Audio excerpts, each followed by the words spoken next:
Hello buddies. Welcome back to Quick Movie. Today I will explain the American thriller fantasy film, School for Good and Evil.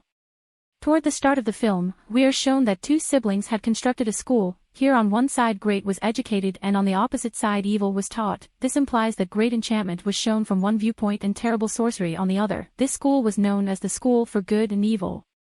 Presently, the two siblings who have this school were battling with one another with their magic, but here they were simply rehearsing their magic. Later, it just so happens, the evil brother, who had terrible enchantment, really harms his great brother. He utilizes the enchanted that shouldn't have been done. He had an extraordinary sort of blood wizardry, which he uses to hurt his sibling a lot, and in this battle, the great sibling tosses the terrible sibling from a height. Now after this, we are shown the time after 2 years, where a young lady named Sophie resided with her dad and stepmother in the human world. Sophie was extremely lovely. She needed to go to the universe of fairies, where she needed to turn into a princess. There experienced another young lady who was a generally excellent companion of Sophie, but she was not the least bit beautiful. Her hair resembled a witch. That is the reason everybody in the city called her a witch. Now, these two were totally unique, yet their fellowship was very fast. Now, the two of them go to class. Then they go to the bookshop, where Sophie takes books of pixies and princesses, while her companion takes books of phantoms and witches. Now, the businessperson gives her a similar otherworldly book of the school. After taking a gander at this, Sophie asks her where this school is. The retailer says, "I don't have any idea. Perhaps nobody is familiar with it. That it should be either in this world or someplace else." And every one of the narratives likewise began from this school, which we frequently read in books. They are composed from here. But Sophie's companion doesn't accept. The retailer says that a couple of years ago, the young lady from our town was additionally taken by the beasts of this school, who has not found anything yet. Now, Sophie needed to go there. In the wake of hearing such a great amount about that school, she composes a letter and puts it on a tree. She likewise composes the name of her and her companion under this tree. Now, she likewise educates her companion regarding this. However, Sophie's companion declines her. She says, "Sophie, what will you do by going there?" But Sophie was thinking something strange. She needed to go there. That night Sophie comes to a similar spot where she composed the letter. Her companion likewise follows her. However, at that point an exceptionally large beast comes and takes Sophie with him. Sophie's companion was additionally following her, but then an exceptionally enormous falcon comes and takes both of them. Now that monster takes Sophie to the school of fiendishness and leaves her companion in the school of goodness. Sophie tells the wolf monitor there, "I have come here by mistake and I ought to have gone to the school of goodness. I am so pretty." Now, she heads inside and whines to the woman head here. She says that our bird of prey never makes any mistake. That drops an individual at his unique place on the opposite side. Sophie's companion was in the school of goodness. Seeing her, a few young ladies there ridicule her, saying that your hair is like a witch, and take a gander at the garments. "We think you have come here by mistake." Then a few pixies come and take Sophie's companion to the chief there. Sophie's companion says that she would have rather not come here. "My companion needed to come here." The chief says that our bird of prey never makes a mistake and never can't come here. Now, Sophie's companion, whose name was Agatha, doesn't comprehend the significance of never. The chief says that the kids who go to the school of evil are classified never because they never stay happy, and the kids who need to go to the school of goodness are designated ever, who are generally happy. Now, every one of the kids are accumulated in a hall, where Agatha was wearing an extremely weighty dress, while Sophie was wearing an exceptionally basic dark dress, although their decisions were totally different. Here the understudies of underhanded wear straightforward clothes, while the understudies of goodness wear exceptionally lovely clothes. Now, the great understudies show magic. Meanwhile, the ruler comes, but a malicious understudy difficulties him and thumps him down. Then he takes a gander at Sophie and Agatha, but he went to another young lady and sat down. Now, the school head comes. He was a similar head who killed his brother, which was terrible, which we saw toward the start of the story. The chief was likewise their son. Now, he shares with all the students. Everyone should focus in and get great marks, and the story will be written in the distinction of the great one. And it will be brought to the universe of humans. But then Agatha and Sophie say, if somebody has come to some unacceptable spot by mistake. Later, the head says, "No, this can't happen. We can't make a mistake." Saying this, they goes from here. Now around evening time, Agatha was coming to the detestable school to meet her companion Sophie. There she pays attention to the directors of both the schools talking. After their flight, there comes the top of the school of evil, who was saying that Sophie is currently mine, that he was the person who made the school of evil, and he likewise had the enchantment of blood, which we saw toward the start of the story. Now how was he alive? His sibling had killed him. We will know this later in the story. When Agatha came there, she sees the young ladies with Her were irritating Sophie on the other side and likewise attempted to trim her hair, but here Sophie presently saves herself and rather treats that young lady seriously. In the meantime, Sophie sees her companion Agatha there. They both go to the story together, but there was nobody there in that room. There was just a book and an enchantment pen. Meanwhile, the head of goodness school comes. He says that nobody has come here before you. You both are so special. Then for what reason would you like to go from here? But Sophie says, I would rather not go. She needs to go. That I just came to some unacceptable school that I could do without my previous lifestyle at all. Agatha likewise needed to take Sophie with her. She asks the head, are the narratives of Cinderella and Snow White true? He says okay, totally, all are true and they generally concentrated on here. Here he tells Sophie, if you had the option to come to a decency school, our bird of prey could not have possibly sent you to a malicious school. She says, I'm great, I'm sweet, this is for the good. Agatha, her companion, says, genuine romance is expected for this. When you view this as, you will come to a decent school. After this, the head sends the two of them to their classes. Now when Agatha was in her class, the young ladies there illuminate her. If you flop multiple times in the test, you will be ousted from the school. She is blissful and says, is it true? She says, getting removed implies that you'll turn into a monster. When the educator comes and takes her grin test, she falls flat.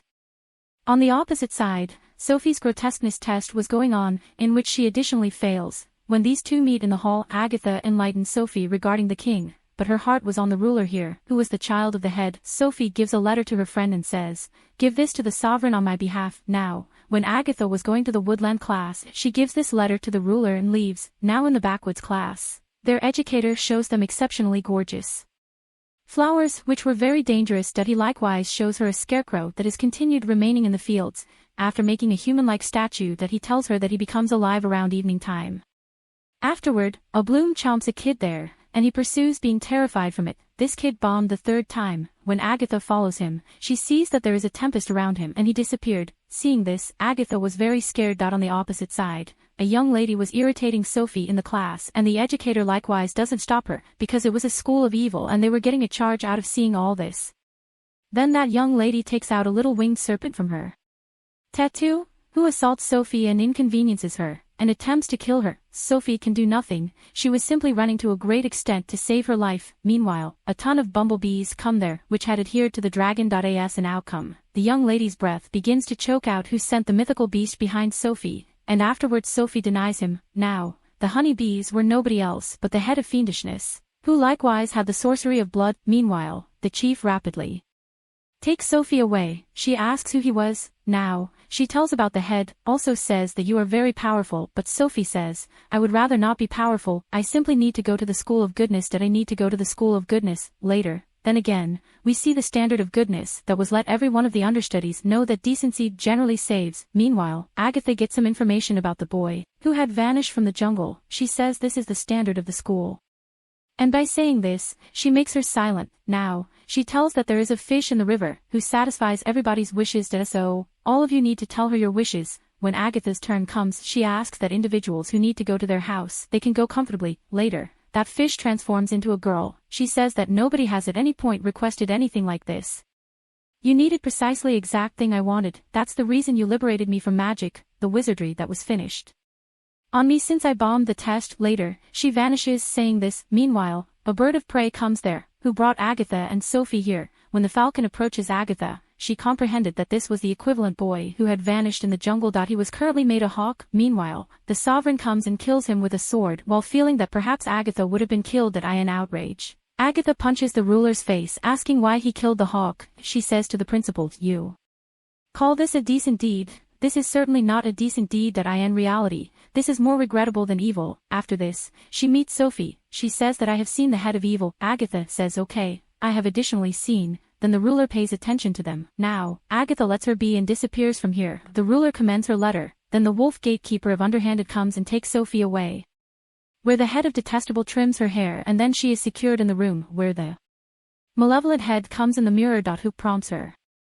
Presently, the following day Sophie goes to the prince, who was working on shooting arrows. Then the sovereign tells her that students of evil can never raise a ruckus around town.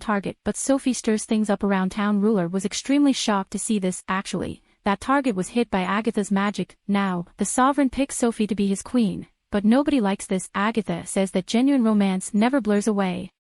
Now, an expert says alright, that we will learn about this when we Separate them in the jungle that if they see as one another, then their adoration is true that we won't ever different them again. Now, they are left in the wilderness at night, but Sophie knew nothing about that jungle. She goes to those delightful blossoms that begin gnawing her. She goes to the scarecrow out of its fear that used to become alive at night. She was shouting out of fear that so. Agatha came there to assist her companion by turning into a pigeon with her magic. Meanwhile, they hear the ruler's voice. Now Agatha conceals herself and sends Sophie to him. The ruler's enchanted blade tumbled down in view of that scarecrow. The scarecrow was hitting him a lot. Agatha focuses at Sophie to get the sword and give it to the prince. But she does nothing due to fear. Now when the ruler was going to bite the dust, Agatha comes and she gets his sword and gives it to him, who kills the scarecrow. The ruler flies off the handle with Sophie that she didn't save his life, and here Sophie resented Agatha. Now she likewise leaves her. When she returns, Agatha's chief chides her a lot. She says, "Do you trust your friend?" She says, "No, yet I accept that all people are bad." On the opposite side, Sophie was very angry. The head of militias shows her companion in the mirror. She was saying that Sophie is bad, but he doesn't show her the entire thing, because of which Sophie is very angry. And now she was in the control of the head of evil that he additionally gives her the sorcery of blood, which was the most dangerous. When the chief comes to her, she likewise tells her. Here we come to realize that the head of the school of evil, she was a similar young lady who vanished quite a while back from Sophie's city that I am the school of goodness. The ruler currently picks Agatha as his queen. Then Sophie comes here. Now, she had turned into a witch. Her face was likewise scary. That it was all a direct result of that blood magic, and she says, "I will be your queen." She leaves saying this. Then they see that with her wizardry, Sophie has changed every one of the educators and gatekeepers of the school of evil into little toys. Now, the ruler goes to go after the school of evil, but there Sophie stops his wizardry and attack and assaults them in exchange. Now the understudies of the school of evil were becoming beautiful and they were changing into the understudies of the school of goodness. Whereas the understudies of the school of goodness were changing into evil and they become ugly. Now a battle starts between everybody here. Agatha goes to Sophie and stops her. She says, "If it's not too much trouble, shut down this, don't do this." Then Sophie goes to the room, where there was a supernatural book and pen. She came here to kill the top of the goodness, but then she sees that the head of goodness transforms into the head of evil, the one who gave her the magic. Now the top of the shrewd says, "I was alive from the beginning when I tumbled from that height, so I returned and killed my sibling, and took his place at as we were displayed in the start of the story." Now when he controls Sophie, everything begins to obliterate there. Sophie advises him to stop it. That I didn't need this, that I would have rather not killed everyone. Meanwhile, Agatha comes there. The top of the detestable says, "This is mine now, you can't take her anywhere." She says, "You can do nothing to my companion while I'm here." Then the top of the underhanded assaults her with an otherworldly pen, but Sophie had preceded her. The pen hits her. Now in light of the fact that Sophie and the top of the terrible had a similar magic. As soon as the pen hits Sophie, she gets injured and their wizardry becomes different. Now the ruler additionally comes there and begins to hit her, but he goes after her in exchange. Because of this, the ruler likewise falls away, but Sophie with her magic, her sword was turning towards him, who currently hops and gets Agatha and kills the top of the bad. Now Sophie was dead too. Agatha cries a ton when she sees her, but when her tears fall on her wound, she returns to life. She is exceptionally glad to see her. Now both the great and terrible individuals meet there. They all began to reside cheerfully with each other. Then an entrance opens with magic, which was the way to their house. Agatha tells Sophie, "You stay with the prince, that I'm going home," but she says no, "We both will go together." Now the two of them return to their world and begin carrying on day-to-day life like old again. But now they had magic point. One day, the sovereign's bolt hits a tree in the human world, which makes a sound saying, "Agatha, I want you." And with this the film closes here. Thanks for watching. Please buddies subscribe for more videos like this and turn on notifications. Leave a like to help the channel out.